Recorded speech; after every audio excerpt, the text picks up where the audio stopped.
اس لیے تو اس کی خبر 80 آیات صرف ان لوگوں کے مرض کے اوپر. کیوں؟ کیونکہ وہ مرض اتنا خطرناک ہے. قرآن کا مقصد یہودیوں کو گالیاں دینا تھوڑی ہے. قرآن کا مقصد مجھے اور تمہیں بات سمجھانا ہے کہ ہم اس مصیبت میں نہ پڑ جائیں. بات تو یہ تھی. تو دوسرا امتحان کیا ہے؟ جو فیل ہو اور فیل ہونے کے باوجود اس کے دماغ میں کیا ہو کہ ہم سے زیادہ کامیاب کون ہو سکتا ہے. پھر تیسرا امتحان ہے ابراہیم علیہ السلام کا، جن کے ہاں ناکام ہونے کا امکان ہی نہیں ہے.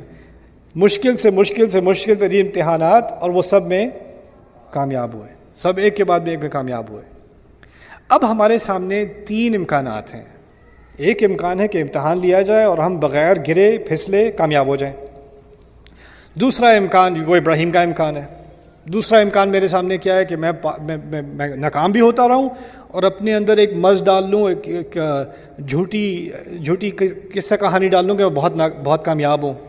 اور تیسرا یہ ہے کہ آدم علیہ السلام کی طرح غلطی بھی کروں، پھر توبہ کروں اور دوبارہ کامیاب ہو جاؤں.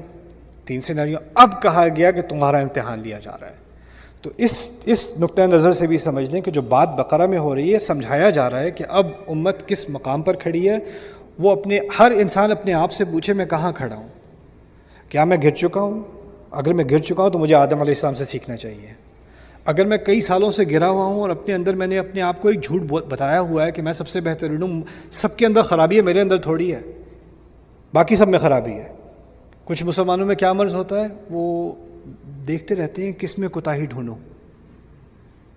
آئینے کے علاوہ ہر جگہ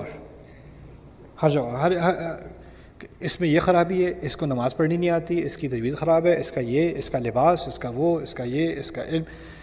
لسٹ بنائی ہوئی ہے آپ نے ہر ایک کی، کس میں کیا خرابی ہے. بس ایک ہی بچے ہوئے ہیں آپ ماشاءاللہ سے. اگر کاش کے سارے لوگ آپ کی طرح ہو جاتے تو سارے جنتی ہوتے.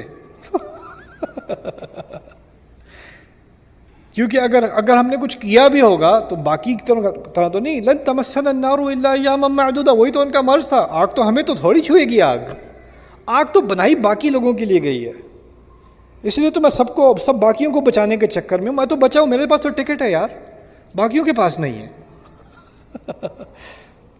تو یہ چیز جو ہمیں سکھائی جا رہی ہے، اس سے ہمیں جب آپ ان احکام کے بارے میں پڑھیں گے، جب وہ حصہ آتا ہے سورۃ البقرہ کا، تو پھر مجھے اور آپ کو یہ بات سمجھ میں آئے گی کہ ہم احکام کے ساتھ بھی مذاق بنا سکتے ہیں بنی اسرائیل کی طرح.